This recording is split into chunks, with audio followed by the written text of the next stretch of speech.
Things I wish I knew before planning a wedding. Yes, exactly. I'm gonna help you out because I wish I have watched this kind of video before I started planning.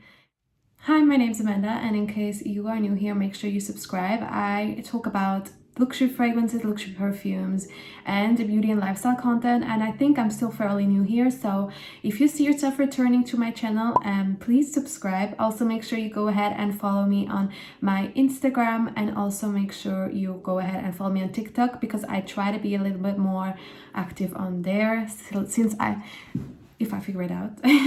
So yeah, but let's go right into the video because it's a really exciting video. And you know, if you are here, make sure you grab a tea, a coffee. I'll wait for you. Just stop me, and then we have a talk about wedding planning. If you are just engaged, congratulations, and what a great moment for you. And if you're not engaged but you're already planning it ahead of time, also pre-congratulations, because it's gonna happen eventually. But yeah, today's video is really great because I'm really excited to film this video, because obviously as every bride to be, my wedding is I only talk about and think about my wedding. I don't talk about it with everyone because I don't want to annoy people, obviously. But yeah, it's a very important subject and it is still very early. I have a notebook here because I noted down all the points that I think is really important, and I hope this will help. And I think we should just dive right into it. But for that, let me have a sip of, I just spilled. Let me have a sip of my, I spilled. So typical. I have a sip of my, that's also part of wedding prep, right?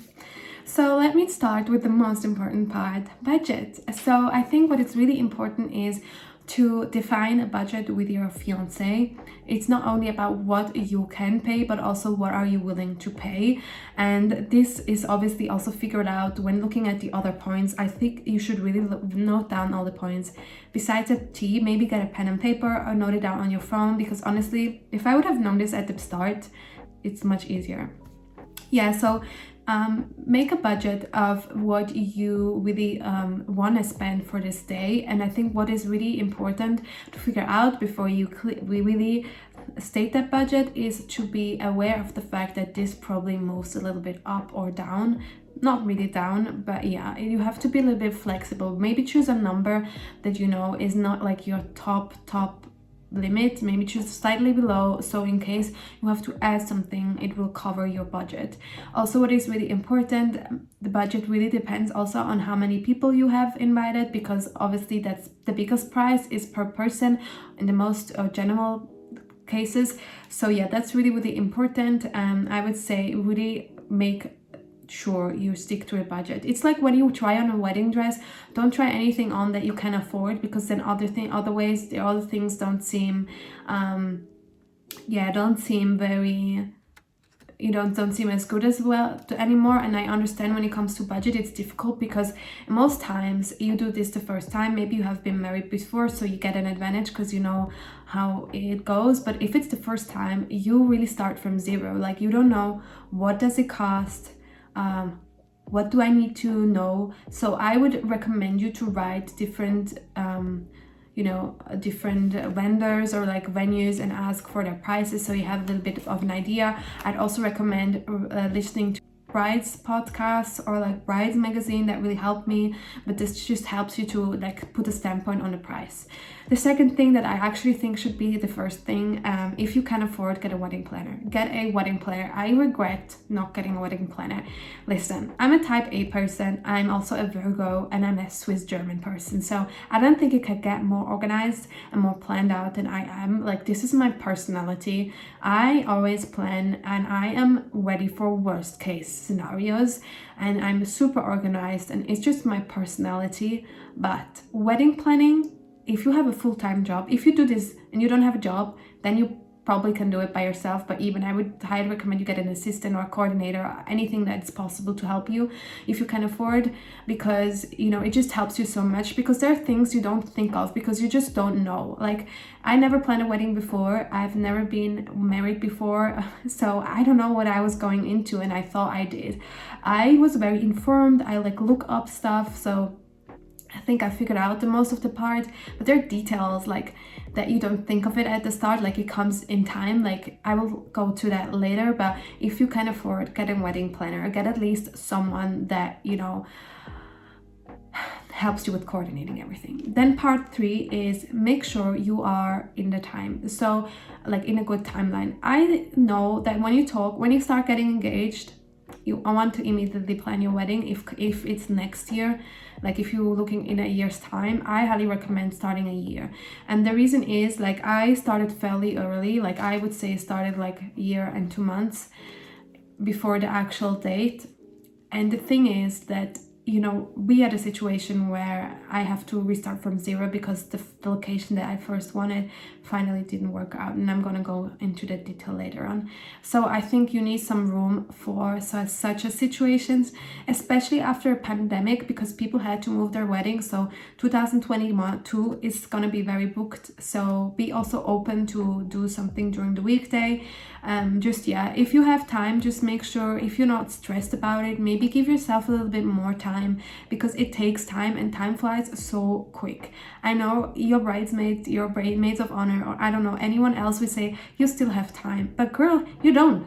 Like, you need to hurry. Now, I don't want to stress you, but you know, it takes time. Events, you have to look at it as an event. It's not just a wedding, it's basically an event that you have to organize, and just give yourself a buffer in case there's any issue, or, you know, just to relax. I think once you figured out the location, you have someone that helps you, or you have figured out the big things, then you can relax a little bit and concentrate on things that you have to do with yourself. Now the fourth thing, like we are the fourth, yes. The fourth thing is be realistic. So I think this is the biggest takeaway that I take from my experience. And I want to mention, I don't have a big wedding because of Corona as well. Very intimate. It's not a big thing at all. And even for that, like you know, because I'm type A, it's not easy. You know, I think what I mean by realistic is that I think wedding is a thing that is socially, there's so much pressure on it, because people say it has to be the best day of your life, it's the most important day of your life. And I think the other thing is as well that you as women, I mean, let's be honest, women that want to get married, there's women that don't want to get married, we all have Pinterest stuff saved. I mean, we can talk about it or not, but we do. And in my case, I think in some cases it's probably going to be exactly what they imagine, but in my case it's not the case, for the following reasons. There are practical things, like I tell you, for example, I wanted to have a dinner outside somewhere where it's warm, in Italy, for example, I don't know. And I thought that was such a great idea until I heard other people getting married there, and they had mosquitoes. You know, there are different kind of insects, because obviously when you think about those gorgeous landscapes, there are going to be insects, because obviously there is like landscapes. So think of that if you want to go outside. And then there is also the fact that maybe it's getting cold, maybe it's windy, and maybe where you want to do outside, you cannot be as loud as you want to. So when you look on Pinterest and you see those pictures in the wine fields, like, or I don't know, in the Tuscan fields, or in the Spanish landscape, or in the Portuguese landscape, it might look really, really amazing, and it might be amazing. I'm not saying that it's not going to be, but just be aware that there are practical things around those beautiful things. So sometimes I was seeing pictures and I was like, wow, that looks amazing, but then practically, you know, it's just not it. And then you have to be honest with yourself, and that's a hard part. I think, you know, you go to a stage where you have imaginations and you have expectations, and you realize that some of them are actually not very doable. It could be for budget reason, but it could just be for practical reasons. And it kind of is a little bit sad, because you realize that, you know, it's an event, of course it's for you, but it also is for celebrating with others. So it also has to be accommodating, and it also has to be good for others, because obviously you invite those people, it's not just for you. So I think that's very, very important. Be very realistic and be open-minded. That's very important, because, you know, at the end of the day, you marry the love of your life, I hope so. And so it doesn't really matter, because it's gonna be great no matter what, and it's just the beginning of your marriage. Your wedding is important, yes, but it's just one little memory that you hopefully gonna have within all of those years. So most importantly is that it goes well, and that you remember it as a great event. And, you know, when you have great people there and you have great ambiance, then you know, the rest is a secondary. So I really recommend you to just be honest with yourself and just be realistic, because I know how we women can be. We have ideas and we have imaginations, and it's hard sometimes to let go of these ideas. But trust me, you know, you get there. Just know from the start you're gonna be here, and you're gonna like narrow down the thing as you go, and I promise you it's gonna be amazing no matter what. Then the next thing would be, when choosing your maid of honor or bridesmaids, be aware as well of the realistic responsibilities. So just to give you a quick insight, like I moved along a few years ago, and all of my best friends, and I don't have a lot, but my best friends live quite far, and I was like, when you get engaged, it's such an emotional moment, and you want the girls that you love the most be close. But the reality is that you all have different lives, and you all have different responsibilities, and they might be so happy for you, but the reality is it's not their reality. It's not them who gets married. So they need to focus on their lives. And I think it's important as a bride also to be understandful that, you know, it's about you, but it's not all about you. And you know, they will be there for you because they're your friends, but maybe they cannot be there as much as you want to. So what I really recommend you to really communicate your expectations, and you know, just tell them from front, like, I need you to be there then, I need you to be there this. And look, as I mentioned, it's very intimate for me, the wedding. It's not a big thing, and you know, because of Corona, there's a lot of things we cannot do, things people we cannot invite, unfortunately. But I still want it to be perfect. It's not existing, but you know, I still want it to be very neat and really great done, because for me, wedding is not only about my love with my husband, but it's also a declaration of love for the people I love the most, and people have been there for me, people have been part of the relationship. And my girls, I only have 3 bridesmaids. For me, they're all maids of honors. I don't know. For me, it's still important that they are there, but I wouldn't give them like tasks and work. Like, of course, they would help me with the details on the big day, but I just want them to be here. I just want them to celebrate with me. I just want them to be part of it, because I didn't know, but being engaged and getting married is an emotional thing, you know, because it's like your whole life, you know, moves in front of your eyes, and you think about things, and you think about like the time you went to school and you were talking with your friends about it. So I think it's really important, just communicate with your friends what is important to you, because I think what I experienced is that I didn't communicate it, and maybe I was a little bit emotional about things, and you know, people don't know. So please communicate it with them. And also, being maid of honor or being a bridesmaid, they can be this symbolically, but when it comes to the task, like being there, signing a paper, maybe take your brother or sister. I just know it's not tradition to do that, but it's how I do it. I just think that if you have a disagreement with your brother, you forget about 5 minutes, but if it's with your friend, it's not the same thing. So I think priority is that your friendships stay the same, and they are happy for you. If they're your great friends, they're happy for you and they're excited for you. But just maybe, you know, concentrate on celebrating more rather than like giving them work. I don't want that. And you know, that doesn't mean that they don't have tasks, or I didn't say it's tasks, but it's more like they will help you anyways. They will help you, like if it's about setting up, I don't know, flowers or putting candles somewhere, they will do it for you. But just treat them as normal as you would normally, and just really communicate your expectations. If you need them to do more tasks, so say from the start, say, hey, I really need you to do this, because maybe you're on a budget and you don't have help, and you need someone to really help you from A to Z. But then you need to really communicate with them, because then they can decide themselves, do I want to change it? I mean, I'm 28 now, maybe you're very young, but my friends all have jobs, they all have responsibilities, and their responsibilities are as important as my responsibilities. So I cannot expect from them to throw everything away and just come and help me with everything. It's not realistic. So be realistic, know that they will be happy for you. Just be realistic and clear, communicative from the start. Then the other things, yes. So the other thing that's really important is please go and see the location in real life, because at the beginning, I always dreamed of a destination wedding. I always wanted to just go with somewhere, And it sounds great, but there's so much logistic behind it. And of course, you don't need to pay for everything, but still you need to give people instructions. And we're in times where you don't know, can you travel there, can you travel there, you need a visa, maybe you need certificates, I don't know what. You need to make sure you have accommodation. If you invite them somewhere, you cannot just maybe make them fly in somewhere for one day and then they go back for another day. So maybe you need to organize 2 dinners. Do they have kids? Do they need special assistance? Like, there's a lot of things that you don't think of when you glamorize it.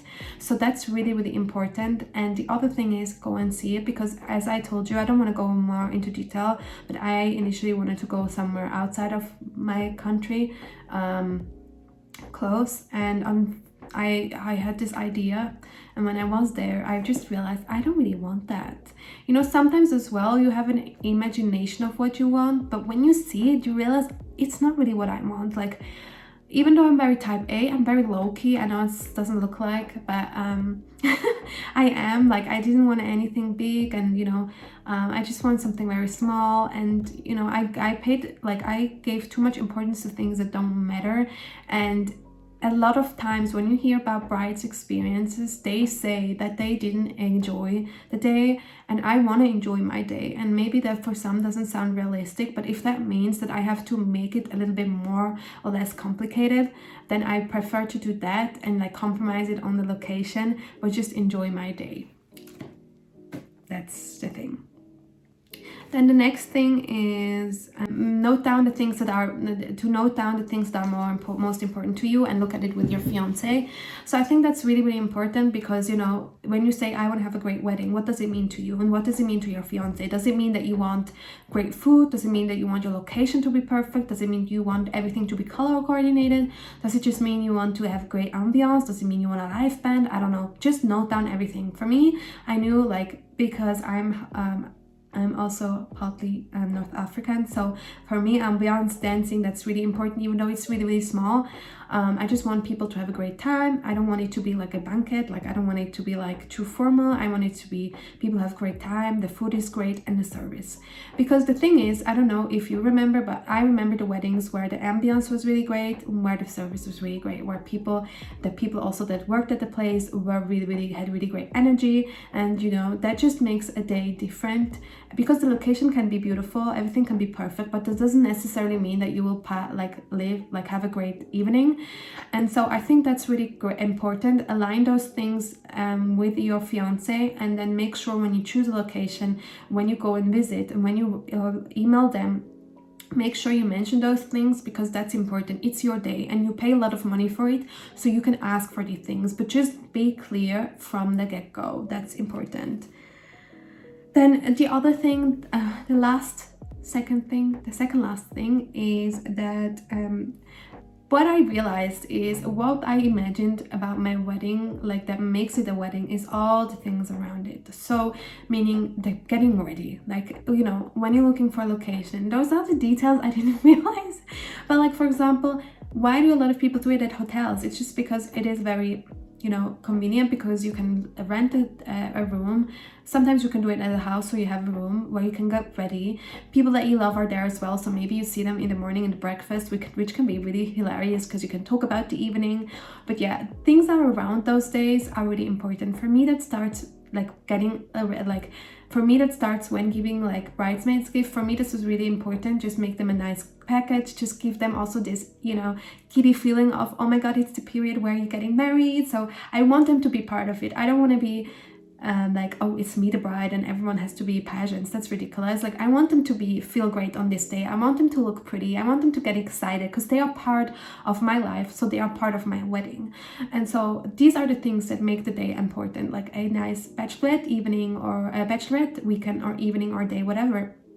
And the day before, like, I would recommend you take a few days off, get your hair done, get a facial. Maybe don't a week before, because you never know, maybe you get breakouts after it, so that's a bit dangerous. But maybe have a day at the spa, like relax, like make it an experience. It's not only about the 5 hours you spend, it's about all around an experience. Have a day with your mom before, maybe go for breakfast with her. I don't know, do something before the days. I really recommend you to plan those things before, so you can really have those experience of your wedding, that is not just one evening, but it's a whole time. And if you can as well, like I said, maybe you don't have to organize a breakfast for everyone, but maybe you can just let people know, by the way, we're staying at this hotel. If you want to stay at this hotel, maybe we might see each other in the next morning. And if you know a lot of people go to this hotel, maybe you can ask the hotel to just reserve a table for you, so you made to make sure that you're all sitting at the same table, so you have each other, you just see each other afterwards. Because at the end of the day, it's the experience that you're excited for, you know, and the experience starts as early as you want to. And yeah, then no, it was not the second last thing. I still have 2 points. Then the thing is, before, really distance yourself from people that make this experience negative for you. Unfortunately, great experiences in life also make sure for you which are the people that really are excited for you and which are the people that are not. I have to be honest, if my friend experiences something amazing, I don't mind them to talk about it every single day, because if they experience something amazing, then it makes me happy as well, and I want them to feel like they have the space to do so.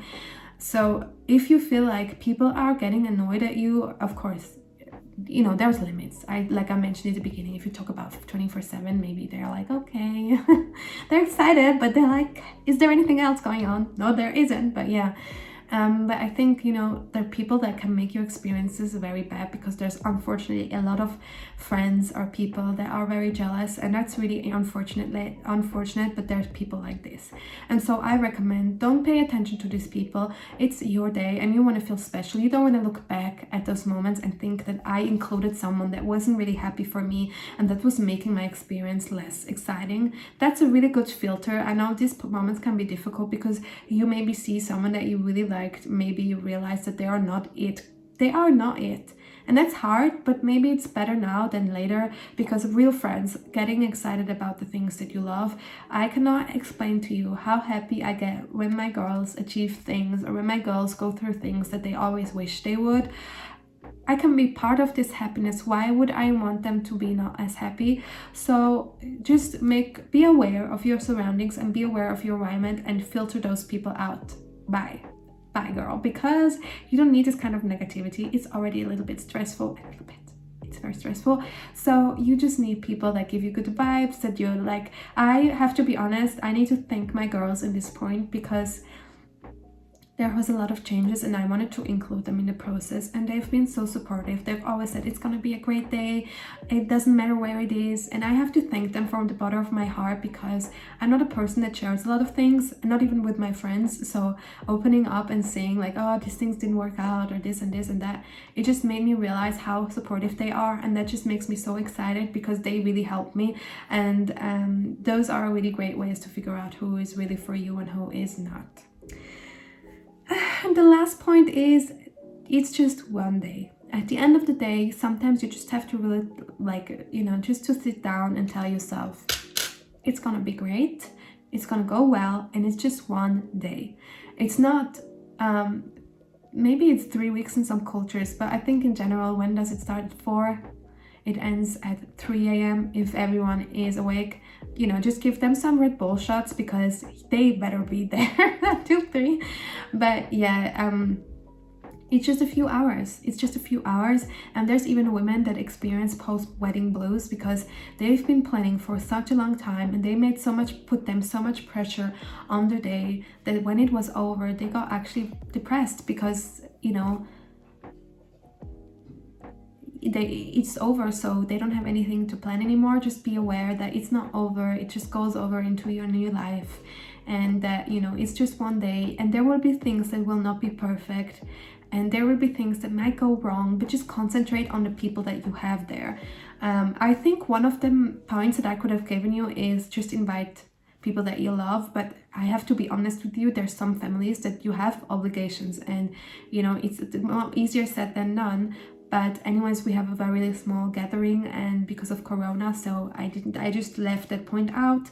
But, you know, the less people you have, the more you can enjoy them with them, because otherwise you're just table from table. I've also heard another thing, that, you know, make sure you spend time with your husband on the day, because you're so focused on everything else that you think, oh, I didn't see you the whole evening. So just make sure to realize that it's just one evening, okay? And at the end of the day, it doesn't matter about the details. People will not remember details. Maybe they will, but maybe they're not the right people if they are too focused on things like that. They will remember the fun that they have, the speeches that they heard, the emotions that they felt. So just go into it with a little bit more optimism, and it's gonna be fine, you know, it's gonna be okay. So just try to, like, you know, minimize all of it and just remember that it's a great day. You're getting married, that's the most important thing, and you're excited, and the rest is gonna cancel itself out. So yeah, these were my tips. If you want a little bit more wedding content, let me know. But and yeah, in case you're new here and you just came by my channel because of this video, please subscribe, and I see you next time.